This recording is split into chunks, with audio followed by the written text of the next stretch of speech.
Calvin പെർഫ്യൂംസിന്റെ 18ാമത്തെ എപ്പിസോഡിലേക്ക് എല്ലാവർക്കും സ്വാഗതം. സ്റ്റോറിൽ വരുന്ന പ്രവാസികളായ ആളുകൾ, എസ്പെഷ്യലി യൂറോപ്യൻ കൺട്രീസിൽ നിന്ന് വരുന്ന ആളുകൾ പറയുന്ന ഒരു സങ്കടമുണ്ട്. ഞാൻ അതൊന്ന് ഷെയർ ചെയ്യുവാണ്.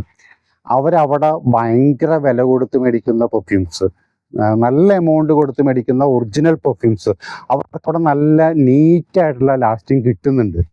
ആ പെർഫ്യൂംസുമായിട്ട് അവർ ഇവിടെ ഗിഫ്റ്റ് ചെയ്യാനൊക്കെ ആയിട്ട് ഇവിടെ വരുമ്പോഴത്തേക്കും ഇവിടുത്തെ ക്ലൈമറ്റിൽ 1 മണിക്കൂർ പോലും തികച്ച് കിട്ടുന്നില്ല എന്നുള്ളതാണ് അവർ പറയുന്നൊരു സങ്കടം. അപ്പം ഞാനും അത് ഒന്ന് പറഞ്ഞു കഴിഞ്ഞപ്പോഴത്തേക്കും ഞാനും ഒന്ന് സ്റ്റഡി ചെയ്തു എന്തായിരിക്കും അതിൻ്റെ കാരണം എന്നുള്ളത്. എനിക്കതിന് വളരെ വ്യക്തമായ ആൻസർ ഉണ്ട്. ആക്ച്വലി പെർഫ്യൂംസ് പല ടൈപ്പ് പെർഫ്യൂംസ് ഉണ്ട്. ഞാൻ അതിനെ ഒരു 5 പെർഫ്യൂംസിൻ്റെ കാറ്റഗറിയിലായിട്ട് ഞാൻ അതിനെ ഡിവൈഡ് ചെയ്യുകയാണ്, മൊത്തം പെർഫ്യൂമുകളെ. അതിൽ ഒന്നാമത്തെ ഐറ്റം എന്ന് പറഞ്ഞു കഴിഞ്ഞാൽ ഡിയോഡറൻറ്റ്. ഡിയോഡറൻറ്റിൻ്റെ വേർഡ് സജസ്റ്റ് ചെയ്യണത് തന്നെ ഡിയോഡറൻറ്റ്.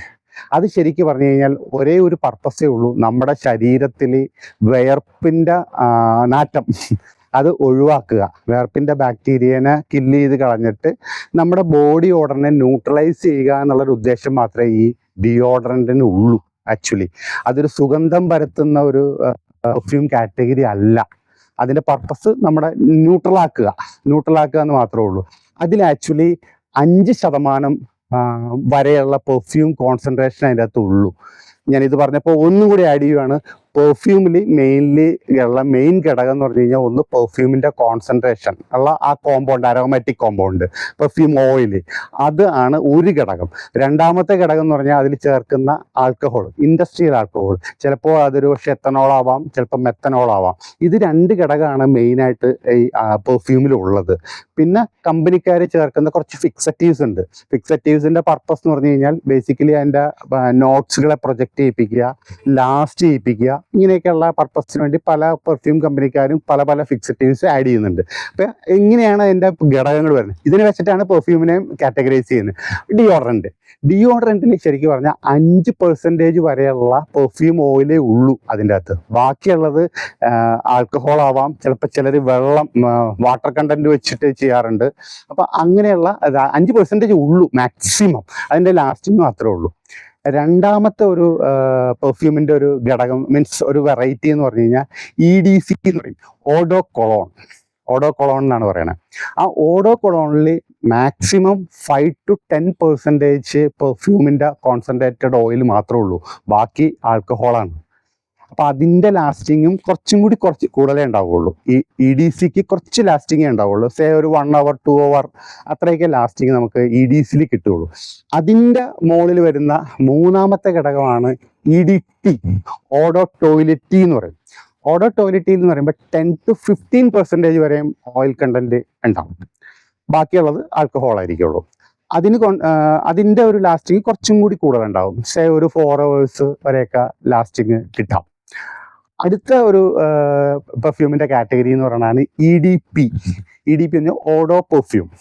അതിൻ്റെ അകത്തൊരു എന്താ പറയുക, ഒരു 20% വരെയുള്ള ഇത് ഓയിൽ കോൺസെൻട്രേഷൻ അതിൻ്റെ അകത്ത് ഉണ്ടാവും. അതാണ് EDP. അതിൻ്റെ മുകളിലുള്ളതാണ് പെർഫ്യൂം.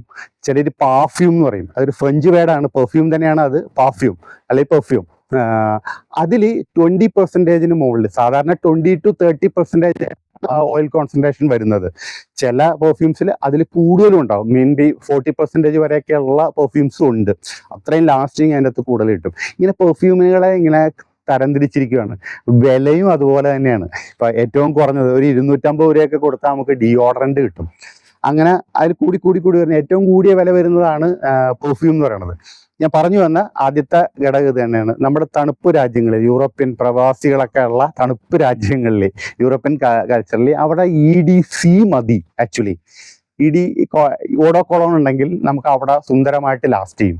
പക്ഷെ ആ ഓഡോ കൊളോണായിട്ട് നമ്മുടെ നാട്ടിൽ ഈ ചൂട് രാജ്യത്തേക്ക് വന്നു കഴിഞ്ഞാൽ, ചൂട് സ്ഥലത്തേക്ക് വന്ന് ഇവിടെ ലാസ്റ്റ് ചെയ്യില്ല.